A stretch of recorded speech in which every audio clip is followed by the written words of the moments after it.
ಬೆಂಕಿ ನಂದಿಸುವಲ್ಲಿ ಶೌರ್ಯ ವಿಪತ್ತು ನಿರ್ವಹಣಾ ಘಟಕದ ಸಮಯ ಪ್ರಜ್ಞೆ ಸಹಾಯ.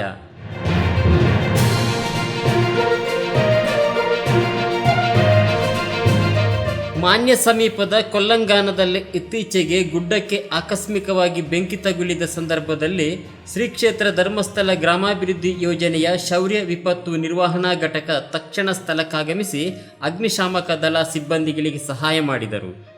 ಘಟಕದ ಕಾಸರಗೋಡು ಪ್ರತಿನಿಧಿ ರವೀಂದ್ರ ಅಣಂಗೂರು ಅಗ್ನಿಶಾಮಕ ದಳದವರಿಗೆ ತಕ್ಷಣ ಕರೆ ಮಾಡಿ ಬೆಂಕಿ ನಂದಿಸುವಲ್ಲಿ ಸಹಕಾರಿಯಾದರು. ಸಂತೋಷ್ ಉಲಿಯತಡ್ಕ, ಬಿಜು ಕಪ್ಪಣ್ಣ, ಪ್ರಕಾಶ್ ಅಣಂಗೂರು, ಜ್ಞಾನೇಶ್ವರ ಪರಕ್ಕಿಲ ಮೊದಲಾದವರು ಈ ಸಂದರ್ಭದಲ್ಲಿ ಜೊತೆಗಿದ್ದರು.